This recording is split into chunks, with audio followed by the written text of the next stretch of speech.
everybody. Excuse me. Welcome back. Today I'm going to do something different. No review today, but what is painfully obvious from my thumbnail is that I will be talking about how I actually test fragrances that I end up reviewing. And I guess it kind of occurred to me that I would actually be, me as a viewer would be interested to know how a lot of reviewers, written bloggers or YouTube fragrance reviewers actually, what their method is for testing a fragrance and ultimately presenting a review about it.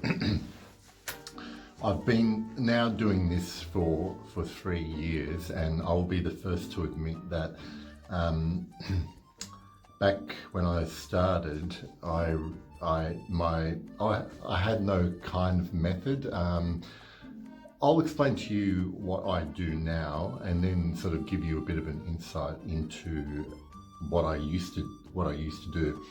So essentially, I will get a fragrance to review, and it'll either be from a bottle or a lot of times from an atomizer, as in a decant or a sample. Now, what I like to do, what my preferred way is that I like to spend as much time as possible with a fragrance, and I don't mean wear it over a long period of time. Like,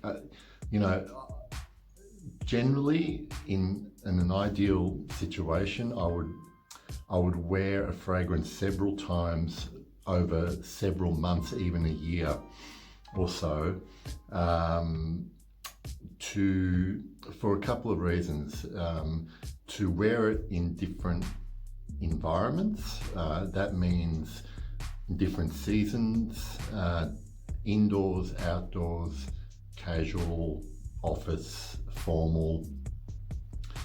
Doing it like that will give me the best opportunity to test a fragrance in different environments. Now, I find that really helpful because there have been times over the last few years where I've worn a fragrance just 1 or 2 times, and I've convinced myself, oh, this is fantastic, it's great. Then a few months later, I've worn it and I, for some reason, feel so underwhelmed by it, and that could have been because of the time of the year I was wearing it. Maybe I sprayed differently, maybe I was in a really dry environment, my skin might have been different, who knows. The point is that for me to get the best overall picture of a fragrance, I prefer to wear it over several months to a year, at least 5, 6, 7 times over that time. And then just before I do the review, I will wear it on that day, and obviously most times in my videos when I'm reviewing, I will spray on mainly to talk about the opening and already have a spray on another arm with the dry down on there. So if you've watched my videos, you know that's kind of how I work. But a couple of years ago, I would not have done that. Obviously, that's from inexperience, but I also as a new YouTube reviewer, I felt a lot of pressure to. There was a lot more pressure to try and get stuff that was fairly new out there and throw out a review as quickly as possible. That's why when I see reviews of fragrances on YouTube that have only been out a week, days, whatever, it's very difficult for me to take them too seriously, just because I know myself there are reviews that I've done that have been on this channel for now a couple of years I'm pretty sure that a lot of them, if I would review them now, and I do plan on doing this, I might look at some old reviews of mine and do basically a revised review. I think my opinion will have changed as well. Now, this doesn't even take into account changes to my own taste. So what I mean by that is I might have really liked something a couple of years ago. If I were to review it today, I might not be as glowing about that scent, and not because the scent has changed, but because my taste has changed, which again leads into another thing about fragrance reviewers that should be painfully obvious to everybody, is that taste is all very individual. And I know for a fact that my taste in fragrances in general has changed. As an example, a couple of years ago I was way more into gourmands and sweeter smelling stuff. And over that time I've been through phases of loving ambers and levers, and now I'm getting a lot more into florals and spices and all of that kind of thing. So it's important to note, and I do like the idea of reviewers who have been doing this for a while now, basically doing a review of old reviews, and just seeing if they still feel the same, what's changed about that scent, if anything. Like they might, I might still feel exactly the same about certain scents, or I might like them more or like them less. I think it's a valid thing to revisit old reviews, especially for fragrance reviewers.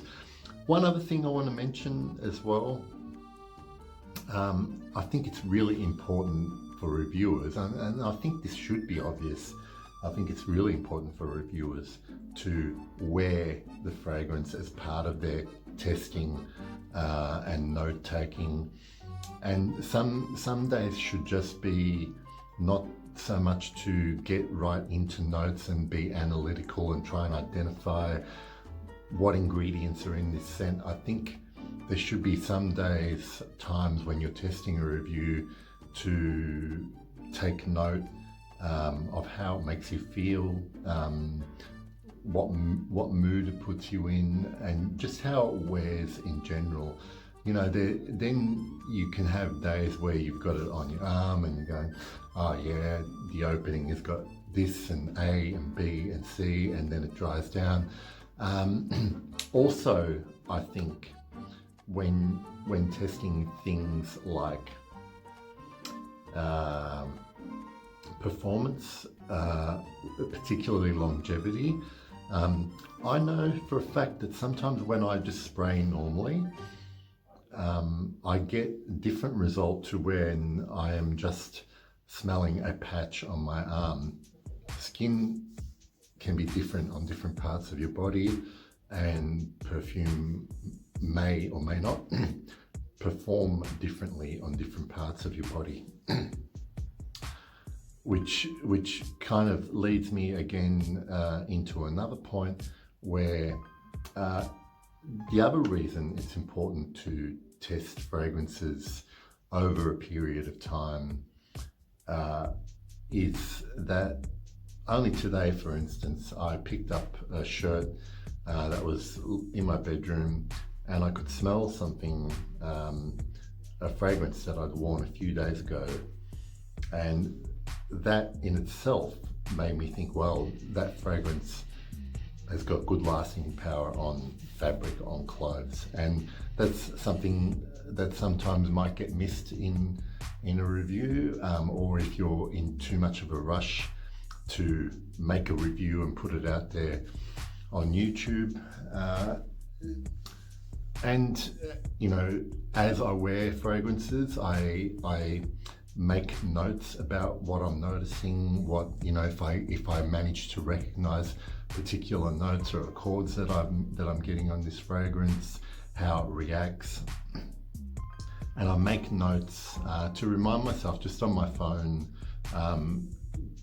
things like Parfumo and Base Notes and Fragrantica all have a note facility on there that you can add your own notes in there, and then what I like to do is just compile them in a notebook, and I basically present that, like I had that with me when I'm doing my reviews, just to remind me of things that I want to mention about it, what other perfumes it might remind me of. And when that happens with a particular perfume, like if I've got a sample or the actual bottle of the thing that it reminds me of, then I might do a side by side just to convince myself that I was only imagining it, or it in fact does smell like this other fragrance. The one thing that I don't test methodically or deliberately is things like sillage, because I'm not often in a position where I can ask if people can smell a trail behind me. So that's a very difficult thing for me to talk about in reviews, because I don't really test that. So it would be kind of disingenuous for me to say a particular perfume has great sillage. Projection, I get an idea of how good the projection is because of how it might be projecting off me. If I'm, a lot of times I'll spray under my shirt, and if I can smell that all through the day, it would suggest that projection is pretty good. And I'll often note in a review if other people have noticed my smell from a distance away, or if it's close by. But personally speaking, I'm mainly concerned with longevity and me being able to smell a fragrance. I'm not about room fillers or bangers or whatever people like to call them. It's all for my own enjoyment. So, having said that, you won't see me do many first impression videos, if any, because I don't know if there is much value in that type of video. Like, I'd rather do a more thorough review, and you as the viewer would know that I have worn this scent several times over a period of time, and I've made myself familiar with it.